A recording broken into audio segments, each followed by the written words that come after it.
keamanan negara. Jadi malam ini, saya nak bertanya dulu dengan Yang Berhormat Haji Muhammad Sabu ni. Apa pandangan Yang Berhormat terhadap pengisytiharan darurat oleh Muhyiddin dalam kerajaan? Dia hilang majoriti daripada 111 tinggal 109 ya. Jadi ada komen Wabi sebelum kita cakap perkara yang lain. Sebenarnya yang darurat sekarang adalah Perdana Menteri Muhyiddin. Ia hilang sokongan. Tak ada lagi majoriti. Dan yang jadi masalahnya kenapa dia menteri, Perdana Menteri dan menteri-menteri, kalau bertukar kerajaan mereka sahaja yang akan hilang kedudukan. Tapi dengan pengisytiharan darurat ini, rakyat yang akan menderita. Pelabur-pelabur akan memikir semula untuk datang ke sini. Kerajaan yang tidak stabil. Perdana Menteri under siege. Sepertinya dia tidak bebas sebagai seorang Perdana Menteri kerana ia boleh ditekan oleh kawan. Lawan tu memanglah. Lawan itu pembangkang biasalah membuat kritikan, hentaman, penentangan terhadap Perdana Menteri. Tetapi kawan sendiri menjadi siege, menjadi boleh menekan beliau. Oleh itu beliau seorang Perdana Menteri yang hilang wibawa. Dan kalau di negeri seperti Korea, Jepun dan sebagainya, Perdana Menteri seperti ini telah pun meletakkan jawatan. Tapi di Malaysia bukan dia letak jawatan, dia isytihat darurat pula. Berusaha untuk isytihat darurat untuk meneruskan kuasa. Tak ada kena-mengena isytihat darurat ini dengan COVID. Sebab COVID boleh ditangani dengan cara yang lain. Pakar-pakar kesihatan. Kita ada bekas Menteri Kesihatan Dr. Zul yang beliau mengatakan tak ada kena-mengena isytiharan darurat ini untuk COVID. Ini untuk menyelamatkan Perdana Menteri Mahyudi Yassin. Oh, jadi jelaslah sekarang ini salah seorang presiden parti dalam Parti Pakatan Harapan selain daripada Anwar Ibrahim dan juga Lim Guan Eng, beliau adalah pendukung Parti Pakatan Harapan. Pada pendapat dia, tidak ada sebabnya untuk kerajaan Muhyiddin Yassin ini meminta kepada Duli Yang Maha Mulia yang di-Pertuan Agong untuk mengisytiharkan darurat. Persoalannya, Wabi, kalau diisytiharkan darurat, Parlimen tidak bersidang, digantung, kenapa pula jawatan menteri boleh diteruskan? Kerana dengan sendirinya patutnya kesemua jawatan menteri dan juga Perdana Menteri termansuh dengan sendirinya. Menteri dan timbalan menteri paling ramai. Mereka pegang macam rekod dunia lah sekarang. Ya. Kita tidak tahu mereka buat kerja apa. Contohnya menteri yang bertanggungjawab hal ehwal Timur Tengah. Ya. Dalam musim ini sekali pun tak boleh pergi ke sana. Jadi rakyat membayar allowance dan gaji mereka bertaraf menteri dan menteri-menteri lain begitu juga. Tambah pula bila isytihat darurat, kebanyakannya kerja-kerja dibuat oleh pegawai-pegawai kerajaan, pengarah-pengarah dan sudah tentu campur tangan pihak tentera dan polis dan sebagainya. Kabinet barangkali kurang berfungsi. Perlu apa lagi untuk mereka berada di situ secara beramai-ramai. Jadi ini satu perkara yang kita nampak ada kontroversi di sini. Dan masalah pula bagaimana dengan ekonomi negara, hasil negara, kutipan cukai dan sebagainya. Dan sekarang ini pelabur-pelabur banyak menuju ke Vietnam dan Indonesia. Dengan pengisytiharan darurat ini, apa langkah-langkah yang perlu diambil untuk menarik pelabur dan juga mereka yang nak datang ke Malaysia ini untuk membuat perniagaan dan sebagainya. Dari segi COVID misalnya, Singapura satu ketika lebih tinggi daripada Malaysia kerana mereka cek pekerja-pekerja asing di rumah-rumah kongsi menyebabkan dia naik mendadak. Tetapi mereka berusaha untuk mengawalnya. Kita di sini cek kepada pekerja asing ni baru, maka dia naik mendadak. Perkara ini perlu dikawal menurut pandangan-pandangan ahli sains, para doktor dan sebagainya. Bukan nak menyelamatkan kedudukan Perdana Menteri Mahyudi Yassin yang dia mengambil alih kerajaan ini pun cara backdoor government dan tidak ada majoriti yang sahih seperti kata Yang Berhormat Mulia Tengku Razali Hamzah. Maka dia mengambil langkah-langkah untuk menyelamatkan kedudukannya dan menteri-menteri kabinet yang menyokongnya. Bukan untuk kepentingan rakyat jelata. Yang Berhormat,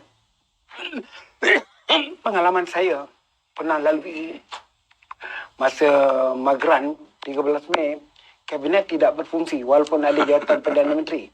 Dia di bawah Magran. Jadi menteri-menteri ada kerana kebetulan dia ada di dalam jawatan kuasa Magran. Jadi sekarang ni kita nak menunggu jawatan kuasa yang akan ditubuhkan bagi mengendalikan darurat sehingga Ogos ini. Jadi pada saya dengan penubuhan jawatan kuasa ini, kalau pandangan Yang Berhormat selaku bekas Menteri Pertahanan, adakah sesuai Angkatan Tentera mengetuainya? Bila 13 Mei kita tahu itu pergaduhan antara kaum, masalah ada rumah-rumah yang dibakar, kedai-kedai yang dibakar. So pihak keselamatan khasnya tentera dan polis amat diperlukan untuk menjaga keamanan. Yang ini nak lawan kuman. Nak lawan apa ini? Bakteria. Tak tahulah tentera bawa senjata besar mana. Nak lawan ini. Ini adalah soal teknologi, soal kedoktoran, soal pakar kesihatan.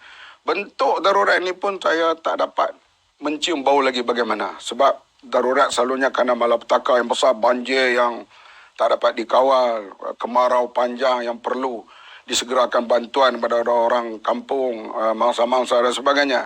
Ini darurat penyakit barangkali ini pertama kali lah di Malaysia. Jadi kita pun tak tahu bentuknya macam mana lagi.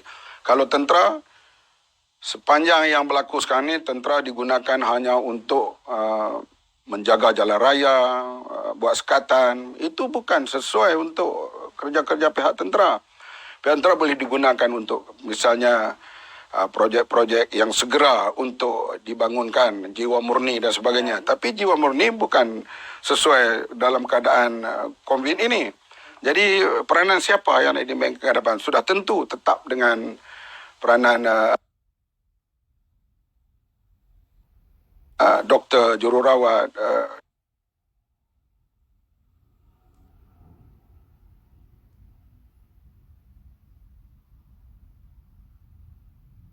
dan yang telah bertugas sekarang ni. Itu perlu dipertingkatkan saja, tak perlu darurat. Oh, jadi kalau kita dengar cakap Haji Muhammad Sabu, Yang Berhormat,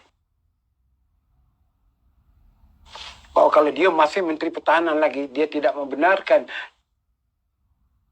tentera ini digunakan secara yang bukan tugasnya.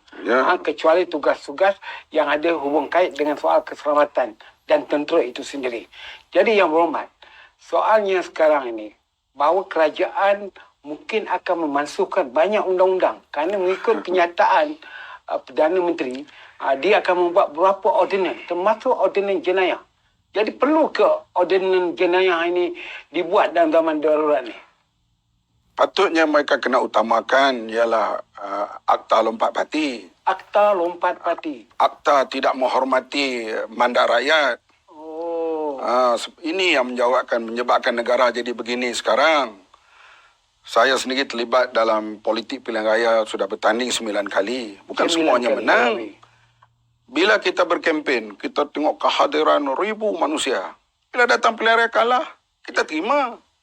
Kita tunggu lagi, kita lawan lagi sampai 2018 baru kita menang.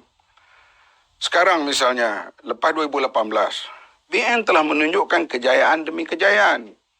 Mereka menang di Parlimen Cameron Highland.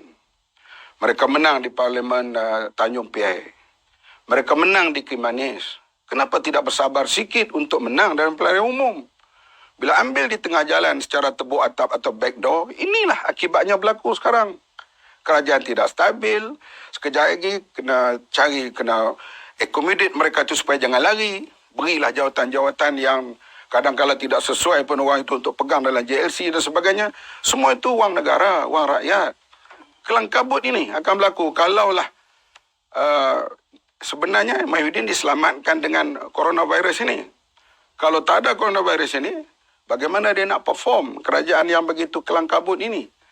Dan sekarang ini dia boleh selindung di balik coronavirus untuk buat darurat dan sebagainya. Sebenarnya tidak menghormati demokrasi dan mandat rakyat ini satu kecelakaan besar kepada Malaysia. Kecelakaan besar, ya? Ya, kita pilih sistem demokrasi. Ya. Melainkan kita pilih sistem revolusi ataupun pemberontakan tentera. Ya. ataupun ambil negara melalui senjata, itu lain. Tapi bila kita memilih sistem demokrasi pilihan raya, kita kena hormat keputusan pilihan yang kita pilih itu dan menghormati perlembagaan yang kita junjung selama ini. Kita biasa jadi pembangkang dan adalah kita kritik pemerintahan kalau tak betul, kita buat bersih dan sebagainya untuk minta supaya demokrasi itu berjalan dengan lebih lancar. Bukan dengan cara buat Sheraton move dan menggulingkan kerajaan yang dipilih oleh rakyat. Ini satu tindakan yang merosakkan daripada tahun 55 pilihan raya, rosak pada tahun selepas pilihan raya 2018.